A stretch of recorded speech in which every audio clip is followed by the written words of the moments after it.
श्रेयांसी बहुविघ्नानि। जैसे ही आप कुछ अच्छा कार्य प्रारंभ करोगे, पहले कई कठिनाइयां आएंगी। याद रखना, श्रेयस्कर कार्य में कई तरह के विघ्न आते हैं, इसलिए अच्छे कार्यों को छोड़ने की बात नहीं सोचनी चाहिए। उसके लिए आवश्यक है कि आप थोड़ा समझौतावादी रवैया अपनाएं। किसी भी प्रतिकूल परिस्थिति का सामना करने पर हमारे पास विकल्पों का अभाव नहीं है। यदि एक समाधान काम नहीं करता तो दूसरा करता है, अगर यह भी काम नहीं करता तो तीसरा। इस प्रकार एक के बाद एक विकल्पों की श्रृंखला स्वयं के लिए तैयार करनी होगी। फिर देखिए आपके द्वारा किया गया संकल्प पूरा होगा। आप निश्चित रूप से सफलता प्राप्त करेंगे। सभी क्षेत्रों में आपका उत्साह और आत्मविश्वास अधिक से अधिक बढ़ेगा। यह आत्मविश्वास भविष्य में आपके काम आएगा। यह आत्मविश्वास आपको भविष्य की चुनौतियों का सामना करने में मदद करेगा। स्वामी विवेकानंद की इस वाणी को हमेशा ध्यान में रखें। अपने आप पर विश्वास रखो और इस विश्वास के बल पर अपने पांव पर खड़े हो जाओ और शक्तिशाली बनो। आज हमें यही चाहिए। एक ऐसी लड़की जो ना तो देख सकती थी, ना बोल सकती थी और ना ही सुन सकती थी, लेकिन उसमें विद्यालय और कॉलेज में हमेशा आगे बढ़ने की हट थी। लोग उसके बारे में कहते थे कि वह अपने जीवन में कुछ नहीं कर सकती।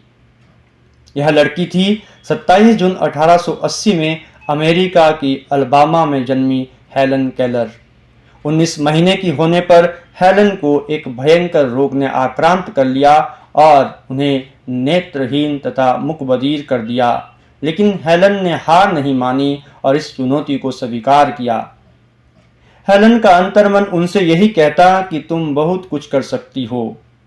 उन्होंने नकारात्मक बातें नहीं सुनी, उन्होंने अपने अंतर्मन की सकारात्मक ध्वनि की अनुभूति की और आगे बढ़ती गईं। उनके इसी सकारात्मक दृष्टिकोण ने उन्हें साहस दिया। उन्होंने ब्रेल लिपि के द्वारा अध्ययन करना सीखा और 8 भाषाओं में ज्ञान अर्जित किया।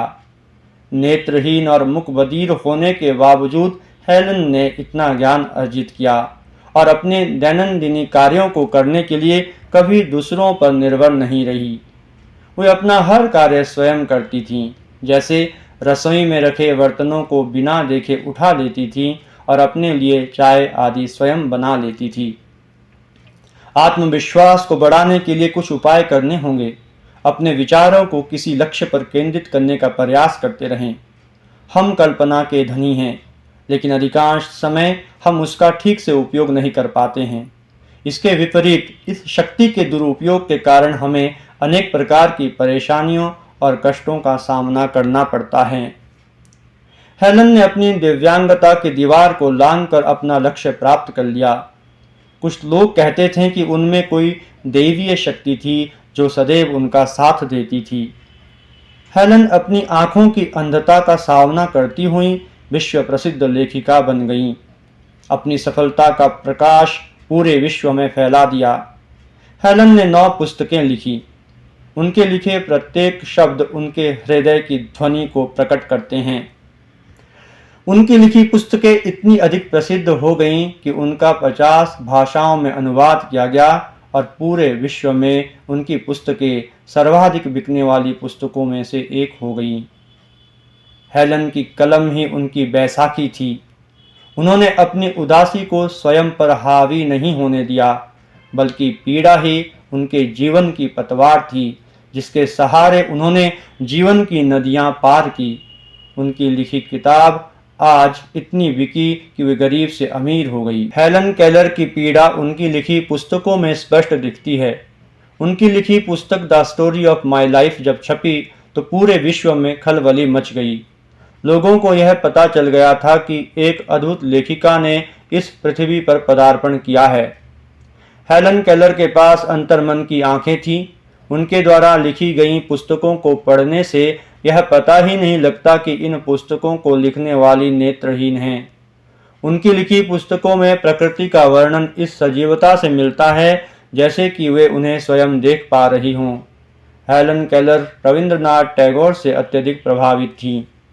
हेलन केलर की तुलना भारतीय गीतकार रविंद्र जैन जी से की जा सकती है, क्योंकि उन्होंने भी नेत्रहीन होने के बावजूद सैकड़ों कर्णप्रिय गीत लिखे थे।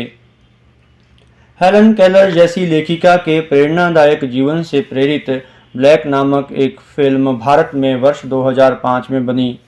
इस महान लेखिका का जीवन निश्चित रूप से शारीरिक रूप से अक्षम व्यक्तियों के लिए ही नहीं, बल्कि हर उस व्यक्ति के लिए प्रकाश स्तंभ है जो अपने जीवन से निराश हैं, हताश हैं। हेलन केलर का जीवन के बारे में एक अनूठा दृष्टिकोण था। हेलन केलर के अनुसार इस प्रकृति के सौंदर्य को ना देखा जा सकता है और ना ही उसे स्पर्श किया जा सकता है, उसे केवल अनुभव किया जा सकता है। जिनका जीवन अंधकारमय था वे दूसरों के जीवन में उजाला भर गईं। हेलन केलर के जीवन की प्रेरणा की सुरभि चारों दिशाओं में बिखर गई। बहुत से लोगों की इच्छा होती है कि वे अपने दिवा स्वप्नों का आनंद लें, अपने मन में भावनाओं की पतंग उड़ाते रहें। साथियों, यदि आप ऐसी निरर्थक, लक्ष्यहीन और मनमानी कल्पनाओं या इस प्रकार के विचार की स्थिति में हैं, तो उसी समय सावधान हो जाइए। काल्पनिक आशाओं और आकांक्षाओं को निश्चयपूर्वक अपने मन से निकाल दे। वास्तव में इनका कोई आधार नहीं होता, बल्कि आपको निराशा ही हाथ लगती है और मन पर इसका नकारात्मक प्रभाव पड़ता है, जो कई दिनों तक बना रहता है। दिन में कितने समय हम वास्तविकता में रहते हैं और कितना समय स्वप्नों के संसार यानी काल्पनिक संसार में, इसके बारे में जागरूक रहें। यह सुनिश्चित कर लें कि यह आपके लिए बहुत लाभकारी होगा, क्योंकि एक बार जब आप अपने विचारों और भावनाओं को नियंत्रित करना प्रारंभ कर देते हैं तो उन्हें नियंत्रित करना आसान हो जाता है। आप अनुभव करेंगे कि जो विचार आपके आत्मविश्वास को प्रभावित कर रहे हैं, आप उन्हें अपने मन मस्तिष्क से बाहर निकाल पाएंगे। साथ ही आपको वास्तविक संसार और अपने आंतरिक विश्व को समन्वित करने की कला भी आ जाएंगी, जिससे आपका आत्मविश्वास कई गुना बढ़ जाएगा।